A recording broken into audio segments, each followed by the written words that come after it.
se van a encontrar los espectadores en Memento Mori? Bueno, pues lo que se van a encontrar es un thriller policíaco con unos grandes personajes, con una gran dirección artística y sobre todo que van a enganchar al espectador desde el primer episodio y no van a poder de verlo hasta el último episodio. O sea, una serie que combina, yo creo, dos facetas, que va a ser con una gran audiencia, o sea, muy amplia en cuanto al posible público objetivo, combinado además con una gran calidad, tanto desde el guión y hasta lo que es la dirección de producción. ¿Cómo surgió la idea de llevar esta saga a la pantalla? José. Bueno, pues un libro de este señor aterriza en mi mesa, me lo trae un señor Ivonne Zelaya, y lo leemos, lo lee mi mujer, que es lo peor, y dice, tenéis que hacer esto. Como sabe, César es su fan número 1, y la verdad es que, bueno, por supuesto, Luis Arranz, que es nuestra persona, el jefe de la parte de ficción y guión, pues le parece una historia maravillosa. Empezamos a trabajar el tema y encontramos que tiene un punto de vista y un ángulo del thriller increíblemente distinto. Mezcla la música y las canciones, es un asesino que no había matado nunca y empieza a matar, y la pregunta es ¿por qué empieza alguien a matar y cómo empieza a matar? Entonces realmente es un punto de vista y un ángulo sorprendente, porque además se produce en una ciudad que podría ser, como digo yo, la ciudad en la que podríamos haber nacido cualquiera de nosotros, Valladolid. Y al final acaba apareciendo pues Chicago, cualquiera de las referencias de cine negro que tenemos en nuestra cabeza. Entonces empieza ahí, acaba un largo proceso y acaba en el proceso en el que le contamos esa misma historia al señor que tengo a mi derecha y realmente le pasa exactamente lo mismo que a nosotros, y tiene la visión y la capacidad de entender que hay una historia que contar increíble, de un universo increíble que ha escrito este señor que tengo a mi izquierda, César Pérez Gellido. Quería preguntaros también cómo, sobre todo a ti, César, cómo se ha enfocado la adaptación, si se ha intentado hacer algo fiel, con cambios, cómo ha sido ese proceso de llevarlo a la pantalla.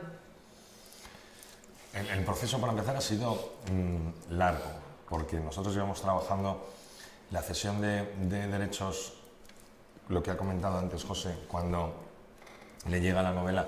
Eso se produce en el año 2015 y estamos en el año 2023. Quiero decir que el proceso ha sido largo. Ha sido un proceso colaborativo, y esto es una diferencia muy grande a la que yo me he tenido que acostumbrar, porque mi trabajo es muy solitario. Escribir es un portátil que no te cuenta nada, se lo cuentas todo tú. Pero la adaptación es un proceso en el que ha intervenido mucha gente. Y no hablo solo del guión, pero si me ciño a la adaptación, lo que hemos tenido que hacer del lenguaje narrativo al lenguaje audiovisual,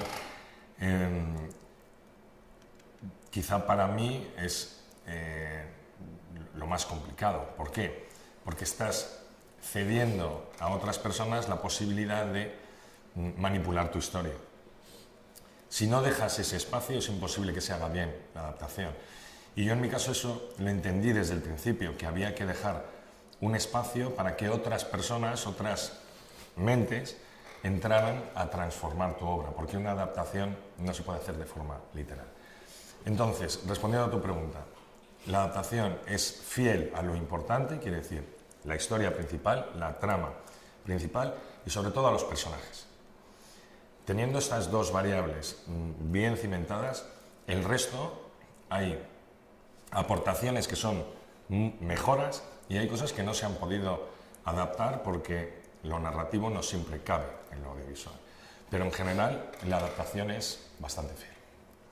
Tengo que decir una cosa, que ha sido maravilloso trabajar con este señor, porque normalmente los autores, o muchas veces, o algunas veces, los autores no dejan crecer a sus niños.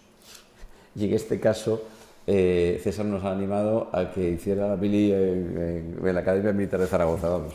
Realmente nos ha empujado hasta el infinito permitiéndonos hacer cosas que casi nos daba pudor o complejo decirle, oye César, que vamos a hacer esto. Fenomenal, me parece buenísimo la idea. Es decir, ha sido un proceso creativo sobre la creatividad y sobre el mundo que había construido César, tanto de Luis Arranz, Guión, de Marco, de Fran Parra, o sea, de los actores que han aportado cosas increíbles. Es decir, me parece que ha sido un lujo trabajar con alguien con esa inteligencia creativa y emocional de permitir que hacer crecer esos mundos que lo había creado. ¿Cómo se llegó a la elección de los actores y en concreto en el papel de Jon? Bueno, pues eso es un proceso siempre complicado. Primero, tengo que decir que creo que este es uno de los papeles mejores de la... No lo digo yo, lo dice él, de Jon, y que vais a descubrir un Jon sorprendente.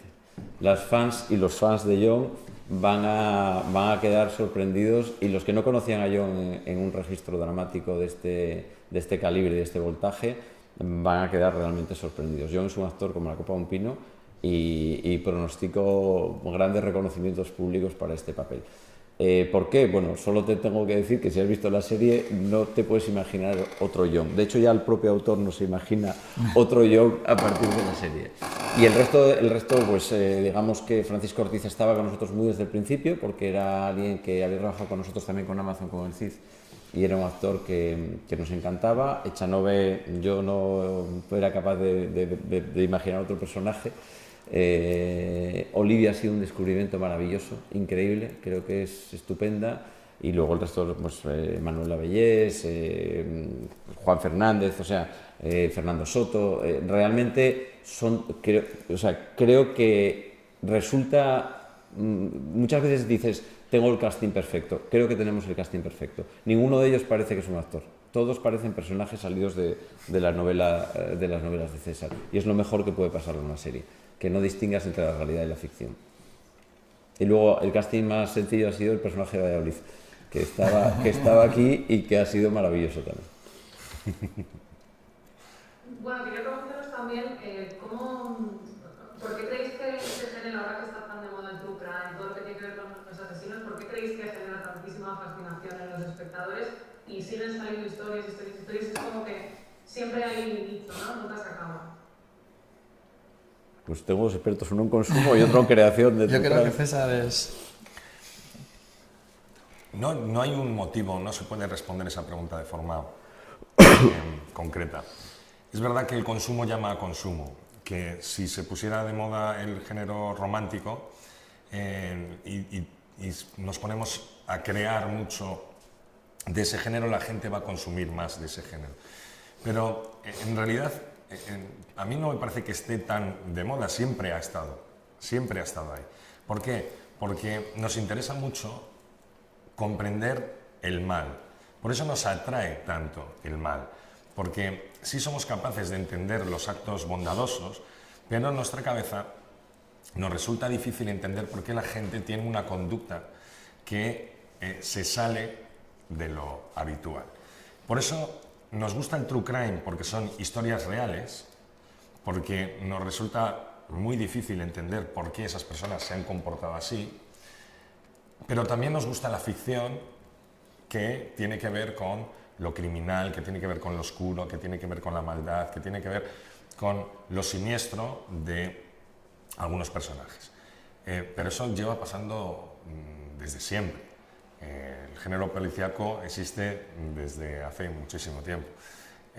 Lo que pasa es que ahora es verdad que hay mayor oferta porque lo impulsa también la demanda, si nos vamos a términos muy comerciales. Perdón. Sí, no iba a decir que es verdad que el hecho de que sea un género muy popular obviamente no garantiza para nada que vaya a tener el éxito posterior, si no tiene esos elementos de diferenciación, de originalidad que, por ejemplo, aporta el libro de César desde el primer minuto. Y no hago un spoiler, pero aquí vemos como desde el principio es un thriller en el que desde el principio sabes quién es el asesino y nos centramos en intentar justamente entender lo que comentaba César de por qué está haciendo lo que está haciendo.